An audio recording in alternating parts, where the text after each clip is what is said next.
Hello, hi, welcome back. This is Niagara Garden Party and I am in Zone 6B. It is the May long weekend and I'm going to give you a tour of the greenhouse. So as you can see here, my raised fabric pots that I actually put into milk crates because they are much easier to move that way. They are thriving. You have to keep in mind the greenhouse here, which is just polycarbonate panels, like single pane and some greenhouse plastic. I have some bubble wrap and stuff over there. It keeps it about 5 to 6 degrees warmer in here if I'm not running a heater. If I decide to run a heater, which I can because I very luckily have power in here because my shed has power and it's lovely, I can keep it a little bit warmer, like about 10 degrees with the heater.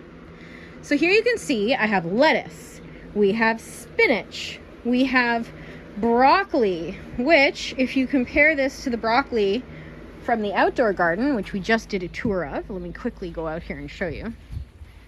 This is the size of the one that was transplanted outside at the same time that I transplanted this guy into here. And you can see the size difference, and it just goes to show you that the temperature in here really gives plants a good head start, month and a half head start on growing.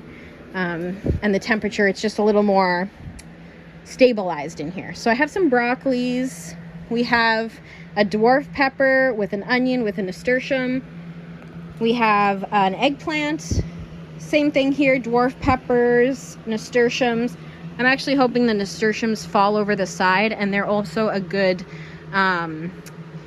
aphid collector, I guess you could say. There's probably aphids on it right now. Let's see. Yes, there is. Let's just rub those off right there. So it helps as like a catch-all plant, so the aphids don't go for the pepper right away. They go for the nasturtium. We have some things in here. This is a plant I'm going to be giving to a friend. It's a strawberry plant. It's making strawberries already. The one outside, you can tell, is like 2 weeks behind. Hasn't made a strawberry, but has flowers. This is lettuce that should have been replanted outside. It's getting a little hot in here. Here are some cherry tomatoes, some tomatoes that I started from seed that are getting very large and are in pots. That's for family or friends. I have extras. There's some garlic in here, some eggplant, more tomatoes, and the fig tree.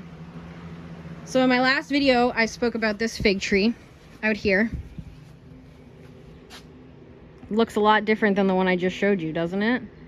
Yeah, because this one is dead. That one is dead. This one is alive. This one is thriving. This one is living its best life. This one is giving figs, baby. Look at it. Oh, I love it. So, this one doesn't stay outside. The other one I planted in the fall out in the outside garden. It's supposed to be able to survive to zone 6. It's a Detroit fig. There's another word in there somewhere I'm missing out on, but whatever. It's supposed to be hardy. Maybe that's what it is, Detroit hardy fig. But the one outside clearly didn't survive, so I'm not going to risk it, and I'm not replanting this. I did say I have big plans for the garden this year. I really do. I'm planning on taking this raised L bed out in the fall. So I used a lot of the soil from here for seed starting because it's very light. It's perfect for seed starting. So we're just using that for the outdoor planters and any soil that I need. I also have a composter. So eventually this will be empty and I will be able to take this out, and we're going to do a redesign that I'm going to film this year as well.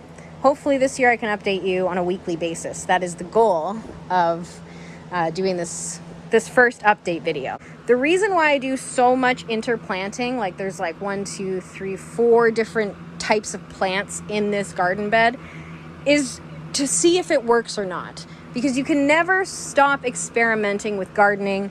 That's how you're going to find out if you can maximize your indoor growing space and do some interplanting. Like, how are you going to know? You know, I know those tomatoes are going to get huge, but I know the garlic's going to come out in about a month. The eggplants are going to get bigger. Maybe I can plant lettuce underneath. So you always have to be trying to like Maximize your space, especially when you have such a tiny garden. Like, this is all of my growing space outside. I do have those raised beds, but you know, we're working with limited space. Here are all my failed experiments. I mean, this one isn't failed. This one is already giving bell peppers, which is awesome. I started it in, I think, January, maybe even December. So he's gone through some rough times. As you can see, the lower leaves are not in the best shape, but he is thriving now that he's in the greenhouse. This guy survived all winter in here. He is a rosemary, not a lavender. He's actually a rosemary. And then we have some tomatoes that are in rough shape because they've just outgrown their pots. They're definitely root bound. Some milkweed down there for the butterflies, and eggplant, pepper, like just some random, like, look, all of these dying. Here is my death pile. And I need to clean this up today. That's one of the goals. Hopefully I can show you a time lapse of before and after.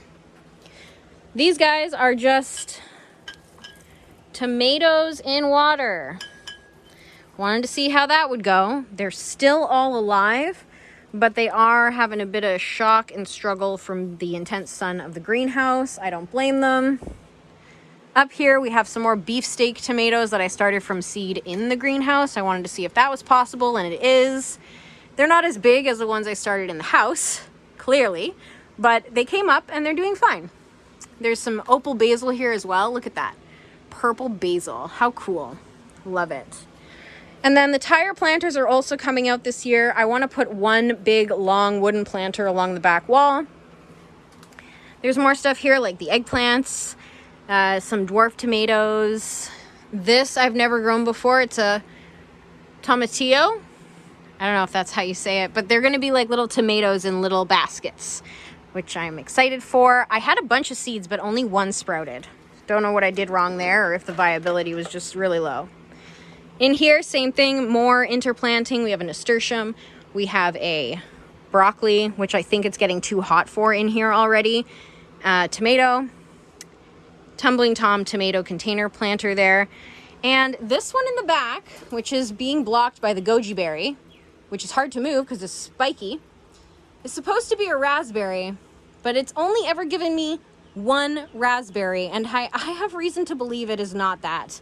Like, yes, that stalk is the one that's tall, but everything else in there I think is a weed, and we're going to get rid of that when we take out the big planters in here. But that is a fall project.